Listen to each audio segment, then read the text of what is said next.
In the middle of the holiday cheer, many of us face unique pressures. And it's not just about the festive preparations or managing family expectations. It's also the internal conflict that comes with maintaining personal health commitments like intermittent fasting in a season that is all about indulgence or overindulgence. Hi, everyone. Welcome back to the Pursue Your Spark podcast, and welcome to all the new listeners on the show. Today, we're chatting about something super timely. It is the holidays. We are in the heart of the holiday season and a time filled with joy, laughter, and let's be honest, a lot of delicious temptations. But here's the twist. How do we stick to our intermittent fasting goals in the middle of all these festive feasts and social gatherings? It's not just about resisting that extra slice of pie. It's also about handling the friendly nudge from Aunt Linda, who insists you try her famous stuffing. The key is to navigate this period by setting clear goals and developing a resilient mindset. By understanding and planning for the holiday temptations, we can apply effective strategies to stay on track with intermittent fasting, even during the seasonal festivities. It's about embracing the spirit of the holidays while still honoring our commitment to health and wellness instead of navigating a food minefield and not feeling that we're missing out on all of these delicious foods. But fear not. In today's episode, we explore practical strategies and empowering mindset shifts to help you confidently maintain your fasting goals and enjoy the holiday seasons. Let's dive into the 5 holiday intermittent fasting tips to beat social pressure. In the middle of the holiday cheer, many of us face unique pressures. And it's not just about the festive preparations or managing family expectations. It's also the internal conflict that comes with maintaining personal health commitments like intermittent fasting in a season that is all about indulgence or overindulgence. The pressure can manifest in different ways. The number one manifestation is definitely guilt. Feeling guilty for either breaking the fasting routine or not partaking in the festive eating leads to a sense of being caught between a rock and a hard place. And number 2 is stress. Not the stress that comes with wrapping presents, doing all the shopping, but the stress managing expectations for both your own and others. This could be from family members who don't understand your health choices or internal standards we have set for ourselves. And number 3 is isolation. Feeling isolated or left out during social gatherings, especially when food like Thanksgiving, Christmas, New Year's, is a central celebration aspect. You may have heard by now that I used to be a bodybuilder. And if not, yes, in my mid-30s, I used to be a bodybuilder. And during those 3 years as a bodybuilder, the one that gets big muscles, eats really what's called clean, doesn't drink any alcohol, and exercises a lot, I was in the midst of the holiday season. So what is a girl to do? I was invited to a friend's house for a Christmas meal, and I panicked because I didn't want to eat all those foods because it would crush my hard-earned work of getting lean, muscular, buff, and get that six-pack that I used to have back in the days. And so what did I do? I brought Tupperware. I cooked up some chicken. I cooked up my broccoli with nothing on it and a scoop of rice. So a tablespoonful of rice. And I packed this in my Tupperware and I went to the party. And man, I got to tell you, I'm hardcore. If you've been listening to me, I am hardcore with my goals and the things that I want to achieve. And I wanted to be a bodybuilder, standing on stage, posing for the muscles, and look my best. So while everybody else ate the delicious food the host had cooked, I sat there with my Tupperware. I felt isolated. I felt that I wanted to eat this. But I had this goal that I really wanted to do. And in my mind, I thought, if I eat this meal just one time, all my hard earned leanness and muscles would disappear, which is, of course, nonsense. And we'll talk about this a little bit again in this episode, but I've talked about this before. One meal during the holidays where you splurged a little bit and ate the things that you normally wouldn't eat is not going to crush your goals or will turn you into a tubby or will make you lose all your hard-earned work when it comes to your health and fitness. But I was committed. I was doing it, and I was doing it, and I was on stage. But just a little side note here.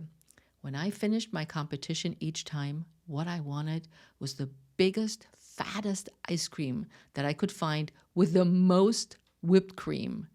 And so every time I went to a restaurant and I had this big fat ice cream with a lot of whipped cream, which of course made me super sick afterwards. But that's just a little side note. But I felt isolated because not only during the holidays, I would not go out to eat with other people because I was afraid that I would screw up my hard-earned muscles and leanness. So let's move into number 4.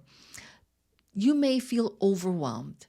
The sheer overwhelm of navigating several social events can sometimes lead to a temporary abandoning of your health routines. What about your office party? Then your friend has a Christmas party. Then you may throw your own holiday party. And then there are other events that your husband is invited to. And it could be a never-ending celebration. And that is also very overwhelming because you're really trying to stick to your goals and your guns and your intermittent fasting strategies. And this can be hard. But recognizing and validating these feelings is the first step in finding effective strategies to manage them. Nobody expects you to be perfect, and intermittent fasting is flexible, including with those numerous holiday parties that you're invited to. You know, the concept of intermittent fasting is often misunderstood, leading people around you, like friends, family, or coworkers, to inadvertently pressure you to break your routine. You've probably heard things like, "Oh, come on, one meal won't hurt," or "Are you sure you should be starving yourself?" It is important to approach these situations with tact, but also with firmness. So here are the 5 holiday fasting tips to beat social pressure. You don't have to do all of them. That can be overwhelming too. But pick one that, once you listen to this episode, will be the one that you're going to stick to the guns, which is number 1, stick to your guns. First off, remember why you started intermittent fasting. You have your reasons, whether it's weight loss, increased energy, or other health benefits. Whenever faced with social pressure, revisit your motivations to help you stick to your guns. It's okay to decline food offers outside of your eating window politely. How about imagine the situation? Imagine you're at a holiday party and your friend offers you a slice of your favorite pie. It looks delicious, but it's outside of your eating window. You remember the reasons why you started intermittent fasting. Perhaps you wanted to manage your weight, improve your energy level, or support your overall health. With these motivations in mind, you smile and you say, "Thank you, but I'll have to pass this time. I've committed to a specific holiday eating schedule, and I'm sticking to it, but I appreciate the offer." You may offer also to take that favorite piece of pie with you because remember, intermittent fasting is not a diet. You could eat the pie, but the choice is yours. This approach allows you to stay true to your goals while also acknowledging the kindness of the offer. So your friend does not feel rejected and hurt because she knows it's your favorite pie. And number 2 is educate without preaching. If People question your choices. Offer a brief explanation without diving too deep into the science. Unless they're genuinely interested, understanding the why behind your actions can sometimes silence the critics. Just be sure not to come off as preachy. Nobody likes a sermon at the dinner table. Here's an example of how you might respond in a way that's informative, but not preachy. Your relative, friend, family member says, I noticed you're not eating with us. Is everything okay? Why are you skipping meals? You could answer like this. Thanks for asking. I'm actually following an intermittent fasting schedule. It's a way of eating that aligns with certain times of eating and fasting. I find it helps me feel more energetic and focused. But don't worry, I'm not starving myself. I just shifted when I eat to suit my body's needs better. I'm still enjoying all the delicious food, just at different times. Let me know if you're curious about it. I'd be happy to share more information about intermittent fasting. Now, this response is friendly and open, providing a brief explanation without diving too deep into technical details. It reassures your relative or the person that asked that you're okay and opens the door for further conversation and discussion if they're interested. But it doesn't force the topic on them. They may just be curious about why you're not eating. That's all they want to know. Number 3, offer alternatives. Suggest activities that must be included in your social gathering if everything's centered around food. Propose a post-walk meal, a game night, or other non-food related activities.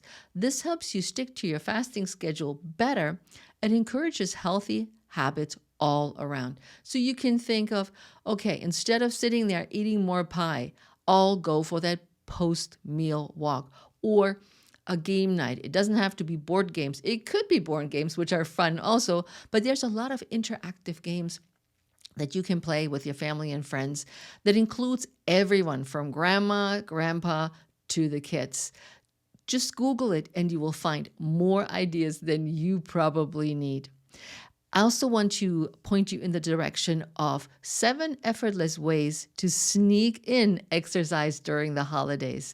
I did an episode on 179, and I leave a link in the show notes for you to listen to it because this came up in other conversations before. So I wanted to make sure you have this resource so you can sneak back in exercise with the ideas that I'm providing for you. And it doesn't mean you have to lie on the floor and do Pilates, although we have done this on occasion too, and it's not very good on a full stomach. Number 4, make it a non-issue. If discussing your fasting isn't something you're comfortable with, there's a subtle way to navigate around it. You can casually mention that you've already eaten or suggest that you're managing your nutritional needs differently during the holidays. Often the key is to avoid bringing attention to your fasting routine. For instance, if you're at a holiday brunch and someone offers you a plate, you might say, "Thanks, I had a hearty breakfast earlier, so I'm good for now." This simple statement shifts the focus away from fasting and towards a regular eating pattern, making it easier for others to understand without diving into the specifics of your intermittent fasting routine. And again, that may be all they want to hear, and that's great. No fuss, and off you go. And which brings me to number 5. No guilt, no shame. Don't feel guilty or ashamed of your lifestyle choices, especially if they work for you. Social pressure often comes from a place of misunderstanding or, in some cases, other people's insecurities about their own habits. Don't let others' opinions derail your progress or shake your confidence. Now let's talk a little bit more about how to overcome those social pressures during the holidays when you're fasting. And I got 4 strategies for you right here in the episode. It is natural to want to fit in. especially in social settings where food is central to the experience, which is definitely during the holidays. However, check in with yourself and how these situations make you feel is really important. Here are some concrete steps, as I'm always about taking action, to handle social pressure. Number one, prepare your response.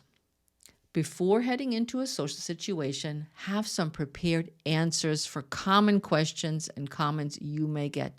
The key is to keep it simple and not overly defensive. For example, I find that intermittent fasting works well for me. That's your response if somebody asks you about intermittent fasting.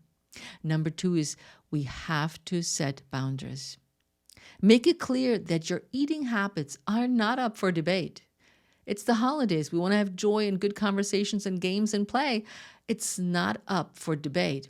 If someone insists on discussing it, politely steer the conversation away. You're not obligated to defend your lifestyle choices. And women tend to do that often. We feel guilty, as I mentioned earlier, and then we have a hard time setting boundaries with the people around us as they're shoving the food at us or making snide remarks like, "Are you starving yourself?" Set clear boundaries. Set the boundaries not just for other people, but also for yourself. How much are you willing to dive into the conversation of intermittent fasting and your goals or not? Be clear. Number three is find somebody that's your ally. Sometimes it's so much easier to navigate social situations when you have someone who understands or even shares your perspective. It could be a friend, a family member, or a community online. Anybody that you connect well and that thinks just like you can be a great ally. Can I raise my hand? I can be your ally, so reach out to me. And number four is redirect the conversation. Learn the art of elegantly changing the subject. This doesn't mean you're avoiding the issue. You're merely choosing not to engage in a discussion that serves no purpose other than create tension. Is like talking politics during the holidays. This can be harder than it looks, but I got you, and I have some very tactful comebacks to change the subject for you. Let's go for this. Shift the focus to the person you're speaking with. For example, "That's a lovely dish you brought. How did you come up with a recipe?" This turns the conversation away from your eating habits and onto something pleasant and engaging, and the other person will appreciate it so much that you actually want to know about the recipe. Redirect the conversation itself. Something like, "Isn't this a wonderful gathering? How do you know the host?" This naturally moves the conversation away from the personal dietary choices to something completely different. So redirecting the event, which is the party, the dinner, and move it away from intermittent fasting. Bring up a neutral but engaging topic. How about, "Have you seen any good movies lately?" Or, "I heard you recently went on a trip. I'd love to hear more about it." These topics will likely capture the person's interest and shift the focus away, again, from picking on you about your intermittent fasting eating habits and style. Or you could offer a compliment. "I really admired your dress. Where did you find it?" People generally respond well to compliments, which can smoothly steer the conversation in a new direction. And also, if it feels appropriate, bring a neutral topic onto the table, like a shared interest. "Did you catch that latest game?" I'm not a sporting person, so I wouldn't be able to name a game, but "Did you see the latest exhibit at the Hirshhorn Museum?" These are great ways how you can turn the conversation around and away into something else. And number 5 is be confident but not confrontational. There's a fine line between standing your ground and being combative. Confidence can often silence critics, but it's generally not worth the energy to engage in a debate if someone is determined to make an issue of your choice. I have a resource here for you as well, and it's episode 66, How to Boost Your Self-Confidence. And it was a pillar 4 of one of my courses that I think you would benefit from listening to. And finally, celebrate the wins. Did you successfully navigate the social situation without caving to pressure? That's a win. Acknowledge those victories, no matter how small. They build up your resilience and confidence over time. So there are your 5 holiday tips to beat social pressure that you can apply today.